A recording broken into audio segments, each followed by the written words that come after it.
Hi there everyone. So this is our fifth lecture of Unit 3 Divisibility Theory and Canonical Decompositions. So in the paper 19 MA 212 Algebra and Number Theory. So first we are going to discuss about in this particular video fundamental theorem of arithmetic.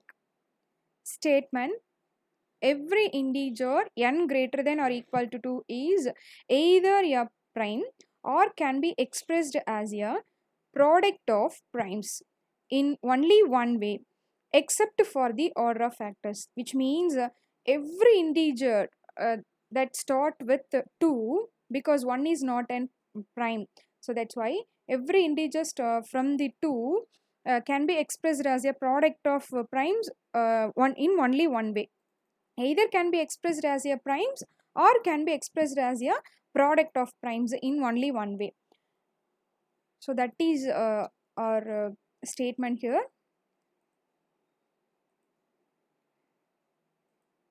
Proof: first we will show by strong induction that n is either a prime or can be expressed as a product of primes.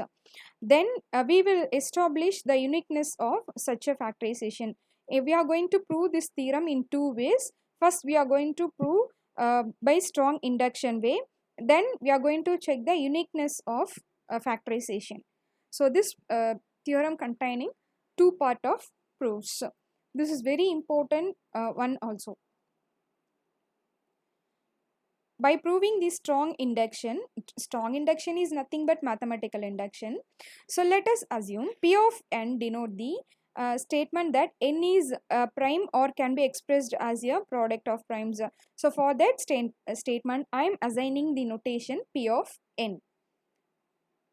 To show that P of n is true for every integer n greater than or equal to 2, we need to claim P of n is true for every integer n greater than or equal to 2. Initially, I am going to substitute n is equal to 2 in P of n. So what will happen? Since n is a prime number, obviously we all know very well n is 2 is the only even prime number. So therefore when I am substituting 2 in P of n, I will get P of 2. So of course 2 is a prime number. Clearly P of 2 is also true. So we need to claim after 2, because we know very well 2 is prime number. So therefore P of 2 is true. Now assume P of 3, P of 4, etc. P of k are true. We are going to assume what is the concept of mathematical induction. So initially we are checking the initial value and then we are going to assume certain number is true, and we are going to climb after that particular point. That is the concept of mathematical induction, right? So therefore now I am going to assume that so already P of 2 is true, no? So after immediate point is 3. So P of 3, P of 4, etc. P of k are true. That is every integer 2 through k either is a prime or can be expressed as a product of primes. So therefore after 2 every integer can be expressed as a prime or can be expressed as a prime factor. For example, I am going to consider one number after 2 means 6. We can express 6 as a prime factors like 2 into 3. So 2 is a prime number as well as 3 is a prime number. This is one example. So after 3 we are assuming here after 3 every number can be expressed as a product of primes or prime number. So next we are assuming there here we need to prove P of k plus 1 is true. So for that, if k plus 1 is a prime number means what will happen? Then P of k plus 1 is automatically true, because look at the initial step. When 2 is a prime number means clearly P of 2 is a prime. So we got that, no? So therefore according to that concept, if k plus 1 is a prime number means automatically P of k plus 1 is also true. So now we suppose to take k plus 1 is a composite number. We are going to assume that as a quadratic manner. So I'm going to take k plus 1 is a composite number. What will happen? Composite number means we can express that as a multiple of two numbers, no? Suppose I may going to take one composite number that as 6, as I told in the earlier example, no? 6 means we can express that as 2 integer, 2 into 3. So every composite numbers can be expressed as a two multiple of two integers. So therefore that's why, or multiple of two prime numbers. So therefore I'm going to consider k plus 1 is equal to ab, because we supposed to take k plus 1 is a composite number. That's why I'm assuming that like that. Here both a and b are integers. Both are lies between 1 to k plus 1. So maximum, it approach the maximum value k plus 1 and minimum value 1. So by the inductive hypothesis, A and B either are primes or can be expressed as a product of primes. So look at this, it both or may be prime, or it may expressed as a product of primes. Suppose k plus 1 is 6 means A is equal to 2, B is equal to 3. So both are prime numbers. Suppose I am going to take an k plus 1 is equal to 32 means what will happen here? 2 square into 2 power 3. So we are expressing that as a product of prime factors. So therefore this is the meaning of this particular one. So by the inductive we claim that both A and B are either a primes or can be expressed as a product of primes. If any event k plus 1 is equal to AB can be expressed as a product of two or more primes. So therefore k plus 1 is also true. So thus by strong induction the result hold for every integer n greater than or equal to 2. So to stop, this is our main proof. Next we are going to check the uniqueness of the factorization. So this is completes one part of the proof. So next we are going to express the uniqueness of the factorization, which means let n be a composite number with two factorizations into primes. N is equal to p dot p1 dot p2 dot etc pr, which is equal to another composite number of factorizations like q1 dot q2 into etc qs. We are assuming n is equal to like that. We are going to prove that both are equal. So both factorization terms are equal. That is our motto. So which means what? So r is equal to, we will want to show the r is equal to s, and every pi equals some qi qj, where both I lies between 1 to or and j lies between 1 to s. We have p1 dot p2 dot etc pr is equal to q1 dot q2 dot etc qs. Assume for convenience that first I'm going to assume that r less than or equal to s. Instead of proving r is equal to s, we are going to claim either, we are going to check actually r less than or equal to, in the condition r less than or equal to x and r greater than s. So first we are going to take r less than or equal to s. Since p1 dot p2 dot etc pr is equal to q1 dot q2 dot etc qs, when I am dividing the right hand side, the whole thing by p1 means what will happen? P1 divides q1 dot q2 dot etc qs. Any one of the factor get cancelled with this p1. We know that p1 is equal to any one of the q value definitely for some j. That is the meaning of this. So after dividing p1 on both sides, we will get in the left hand side left over p2 dot p2 p3 etc dot pr. In the right hand side we will get q1 dot q2 etc up to qs. Any one of the q factor getting cancelled with this p1. So next we are continuing the same process. So next we are doing divide the both terms by p2. So in the RHS, any one of the qs term is equal to that p2, that prime left hand side prime factor. So therefore that may get cancelled with this p2. The leftover is here. In the left hand side, I'm having P3, etc., P4. So again, we are continuing the process until getting cancelled with all those things in the left hand side. Since R is less than or equal to X, continuing like this, we can cancel every P with some QK. So repeat this argument with P3, etc., P or we get. So at last in the left hand side, we are having only alone 1, which is equal to a product of Q's. Left of the product of Q's are there in the right hand side. So 1 is equal to some product of primes are there in our right hand side. So which is not possible. This is not at all possible.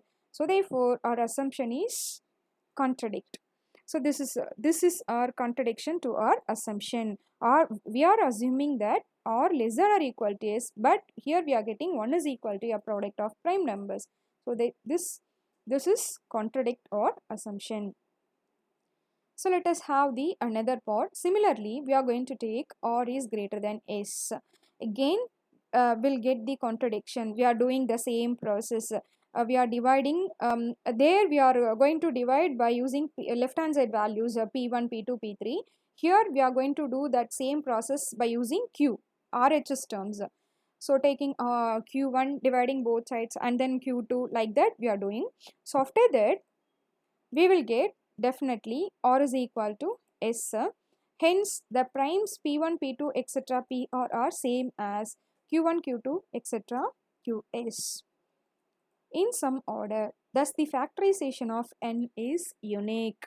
Both sides are equal. So, while you are doing the both cases, we will get R is equal to S. So, therefore, the factorization of n is unique, except for the order in which the primes are written. Hence, the proof. Next, we move on to the canonical decomposition definition. The canonical decomposition of a positive integer n is of the form. We can express the decomposition is like p1 power alpha 1 dot p2 power alpha 2 dot etc. pk power alpha n, where p1, p2, pk, these are all the distinct primes, with p1 less than p2, etc. less than pk, alpha 1, alpha 2, these are all the positive integers. So this is very important note. If a is equal to some number is equal to p1 power alpha 1 dot p2 power alpha 2, or the canonical decomposition of a and b, then GCD of a comma b, which is equal to, can be written as p1 power minimum of alpha 1 comma alpha 2 beta 1 dot p2 power minimum of alpha 2 comma p2.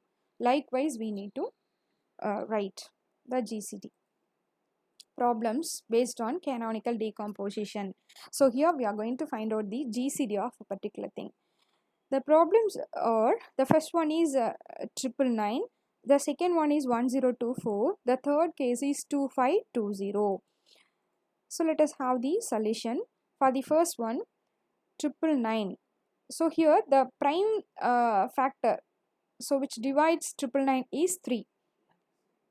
So therefore, I may going to divide this 999 by using this prime number 3. I will get 333. So again, prime number, we want to choose prime number for dividing this.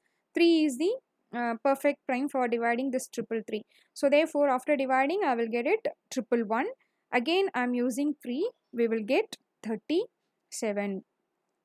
So therefore, 999 is equal to, can be written as a decomposition form 3 dot 3 dot 3 dot 37, otherwise 3 power 3 dot 37. So this gives,